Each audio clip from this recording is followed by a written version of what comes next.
Hi beautiful ones, it's Ethany and I have a new tarot deck to share with you today.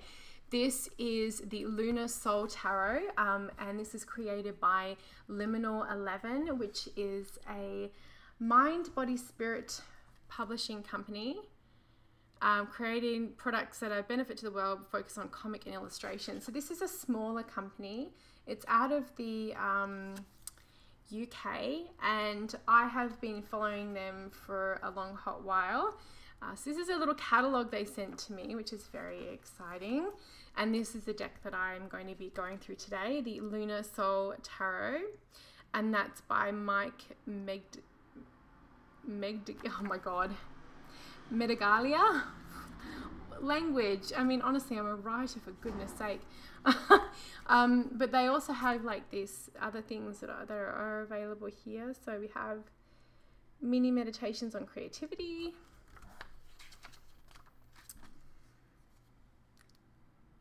mini meditations on joy, women, patterns and plants. That's so gorgeous. It's a soft cover colouring book with black and white lines. Oh, and I know a lot of us are waiting for this one, the Modern Witch Tarot. Gimme, gimme, gimme. That's coming out in 2019. And then we've got the Vegan Toolkit, Gentle Reminders. So that's exciting. So I got this little catalogue here. And then I got the Death card from the Lunar Soul Tarot as a postcard, and then it comes in this lovely velvet pouch. Oh, and it's lined too, green. So I'm going to switch over cameras as I normally do and go through the deck and show you the cardstock, and we're going to have a mini reading and all that kind of stuff. So let's get into this new indie deck, the Lunar Soul Tarot. Okay, so now we're going to go through the deck and have a look at all of the cards of the Lunar Soul Tarot. As I showed you before, I've got the Death card as a nice little postcard. So inside here, which is a lovely bag, and I'll be definitely keeping it in this, it's lined and everything, so it's a beautiful, beautiful bag that has the Lunar Soul mandala on it. You get a tuck box. My box was a little bit banged up, but this is not a big deal for me. I usually keep decks that I'm reading with in a bag, which you get one with the deck, so that solves that problem. We have here the Lunar Soul Tarot is an uplifting tarot deck created by bestselling author and artist Mike Magdelia. I'm probably saying that wrong. So it's a 78 card deck and introduction booklet. So while I've got a little bit of a banged up box, not a massive deal. So the deck comes protected in the plastic of the wraps.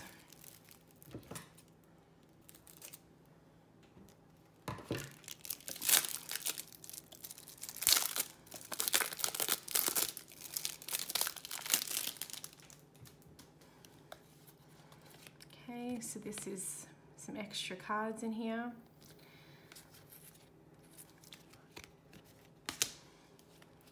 Now the booklet is in the middle, which is no problem. These things just happen sometimes in printing. So the backs, as you can see, are the same as the box. So it's not reversible, but for those of you who do reversals, it's going to be very easy to see if you put your cards face down, if you've got any reversals in your reading. So that's going to give you a heads up almost. The cardstock is 350 cardstock. It's not gilded. It's a nice lamination. It's not overly glossy.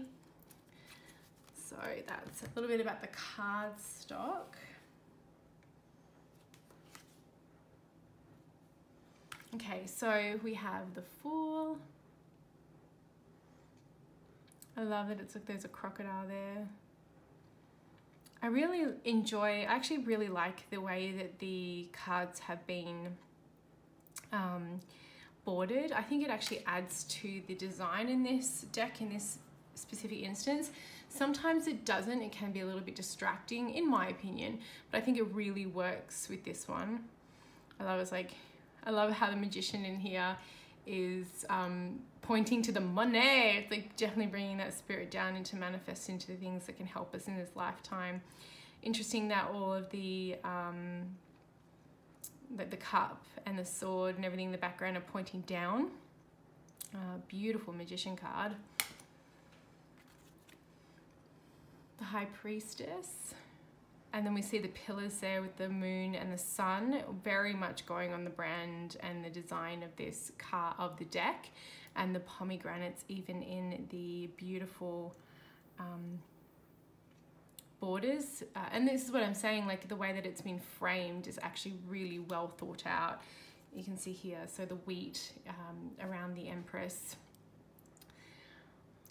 So gorgeous. And as you can already see, this has got representation of people of color. Thank goodness.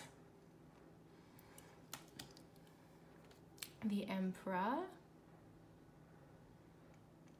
Oh, look at that. There's so much symbolism in here. There's the eagle, the lamb, the bee, the sexton, the diamond, the horns. There's so much going on here. Then we, you know, there's so much symbolism going on. You would just, you know, the masculine, the sign for Aries. You would, yeah. I see that this is already a very rich deck. The Hierophant. Beautiful. I love the lightning bolt there of like receiving energy in and receiving guidance in. You got the keys. I love the elephant there, so gorgeous. The Lovers. I'm already seeing a lot of bees in this deck and I already really am enjoying it. As you can tell, I like bees. If all of you didn't already know that about me. The Chariot. The Cancerian crab on there. We got so much, the sun and the moon on each one of the pentacle, the crown. So as you can tell too, the square, this is based on the Rider-Waite-Smith format. The base, Justice. Oh my gosh, that kitty. And I'm never mad at it. I'm never mad at a clone. I'm putting little quotation bunny ears up because I work with that system quite a lot as my most used system, and I love seeing different interpretations. Oh, that turtle reminds me, okay, you can tell I have a kid, but I think it's Kung Fu Panda 3 where the turtle, the master, transcends in that one. If anyone else has watched that, with the hermit, it reminds me very much of that moment when the master turns into petals and just kind of evolves and reincarnates. It's a beautiful moment. The Wheel of Fortune, and again a ton of symbols, the yin, the yang, the tarot, the sun and moon, the fixed signs. We've got a monkey, we have Anubis, we have the Sphinx. Like there's so much here. Beautiful strength. I love this. Can't wait to see what's in the guidebook. But I'm really adoring, and like the balance, the balancing rocks, you know, so much in that strength position. The Hanged One, the bat, love it. And even the woods in the two trees are different, and the water coming out of the head, really beautiful. And then we have Death. A little bee going near that flower, going to pollinate and rebirth. Temperance, wow, beautiful.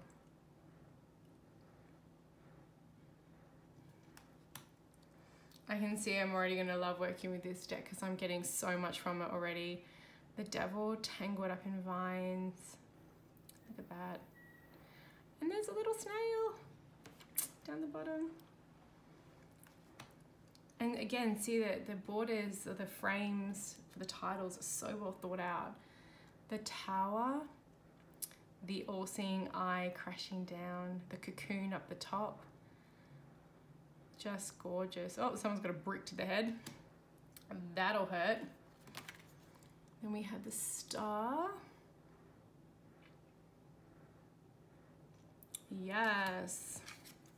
The moon. Beautiful. And Mike, you have done an incredible job. If you ever watch this video, you've done an amazing job. This artwork is just to die. It's gorgeous. The sun. I love this judgment card. And a coffin on the water, just everything. Like we've almost got like Asgard and Misgard, and you know, the transcendent, like that cut off between realms. It's just a really interesting, beautiful depiction. And then the world. Okay, so now we get into the minor arcana. Ace of Wands.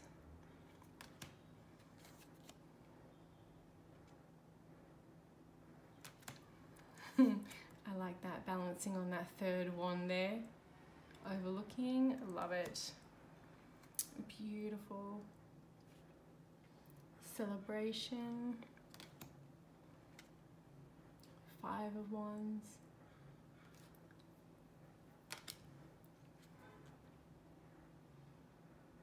So as you can see, there are people in most of the cards, being a Rider-Waite-Smith inspired deck.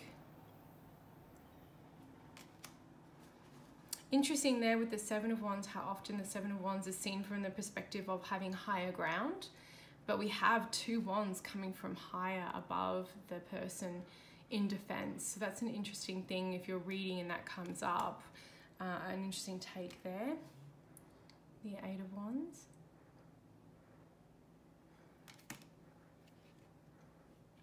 Nine of Wands.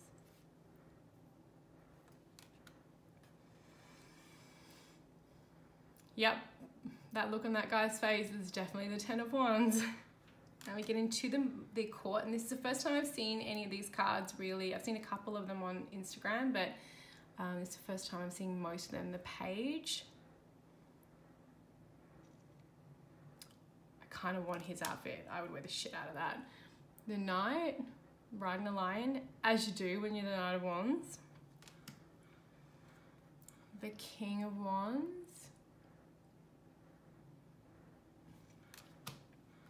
And the Queen of Wands. And as you can tell as well, this deck has the wands being fire, as per the Rider-Waite. The Cups are also beautiful. Two of Cups. That's so gorgeous. I love that. I love symmetry, and I love reflection, and I love that dark and light play, and there's a lot of that in this deck, which is probably why I adore it. Three of Cups. And plus the color palette is very pleasing to my eyeballs. I love pastel-y colors. Four of Cups. Oh, beautiful Five of Cups. What an interesting, it's like the dream space, like wake up, that's not your reality. What a beautiful interpretation of the Five of Cups. Six of Cups. And then we have the person in the water with the headspace of all these cups in the Seven of Cups and the choices, right? Eight of Cups. Love it. No, normally we have someone walking away. This person is rowing their boat. Row, row, row your boat the F away from me. I don't need your crap no more. No, no siree.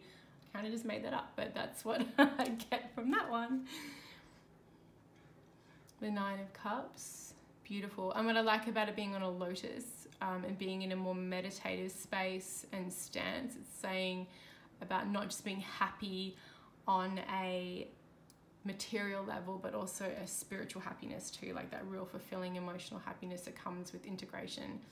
Beautiful Ten of Cups, community and things that bring us all together.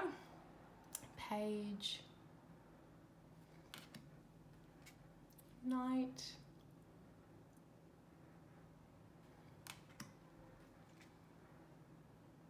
King,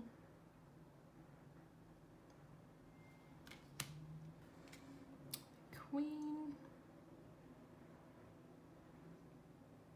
Yeah, so pretty. So now we're on to the swords, and one of my, if not my favorite suit.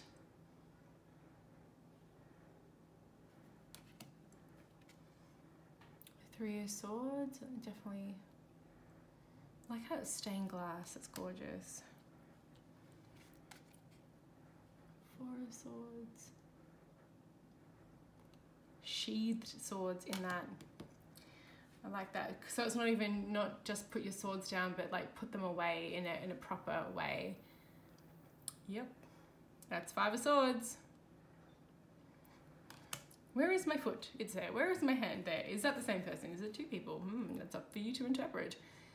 Six of Swords. So having to step over your past shit and your beliefs and thoughts and ideas to get to the new shore. And this one has a rock and this one has flowers. It's such a great interpretation. Sneaky sneak sneakerson for the Seven of Swords.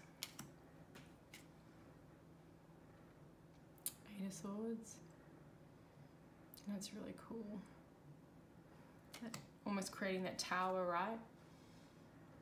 Nine of Swords. Who hasn't had that moment? I know I have, usually at like 3 o'clock in the morning. 10 of Swords. Oh, and all the flowers coming out of the tips there. Page of Swords. It's a fancy sword. It's a fancy, fancy sword. They've got some fancy swords. The Knight of Swords. Very Hermes-esque. King of Swords. Oh, I love it. It's the seat is made out of, the throne is made out of clouds. It's so great. And the Queen of Swords with her owl, very Athena-like, and also sitting on, I think the crown, the thrones have all been made out of elemental energy. They have. I missed that. So they're all, I saw that in the fire one, but I didn't quite peg that that was a theme. Now I have. It just took me 3. Beautiful. Now onto discs or pentacles, but they're called discs in this deck. And as you can see, it does have quite the modern feel, but also harkens to that very tarot-esque archetypes as well. Interesting.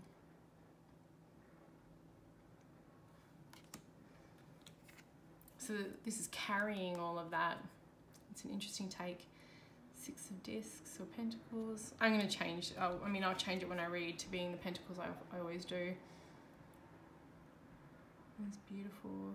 Oh, those bees. So many bees. The 8. The Artisan.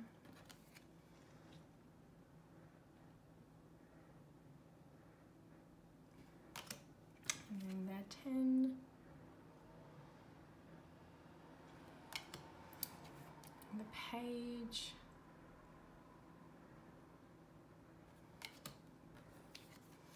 The Knight. Now made out of tree stumps. So cool. And the Queen.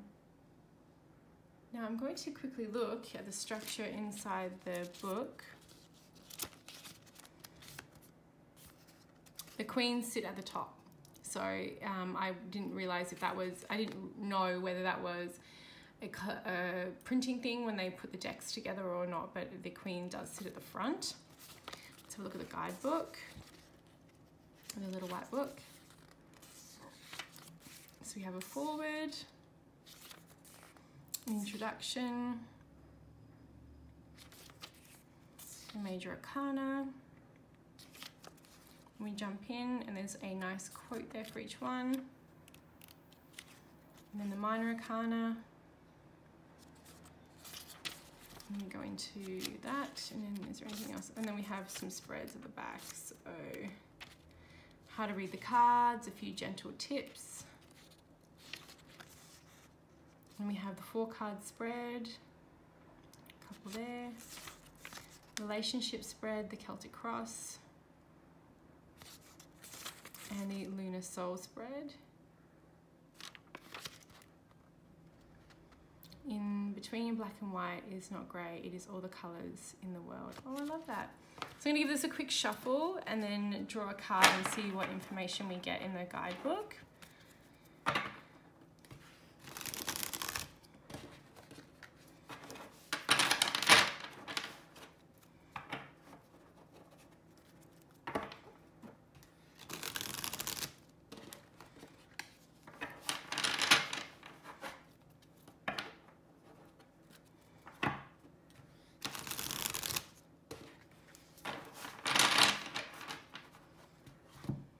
It shuffles really, really nicely. I mean, they fan out when they're laminated in this laminate. It does make it a little bit slippery, but I don't mind that. Again, I'm not too much of a fussy pot on that. The Magician. It's a well-made deck. It's a well-produced deck. It's not flimsy. So we have, it's time to feel achievement, though the achievement may be small but not nearly complete. You feel a confidence as you realize you already have the tools you need to bring your ideas to life. So act, create. So we get a little bit about the card, and I like that it is action centric. And then there is, I know all that there is to know, which means I don't know very much at all. Very true. So this is a deck created by Liminal 11. As I mentioned before, whoops, and I will place a link as to where you can support this indie house and this deck below. And I know for me, I'm going to enjoy, I was really looking forward to unboxing this so I could use it for my client readings, so you're going to read really beautifully for a lot of situations. And thank you, as always, for watching.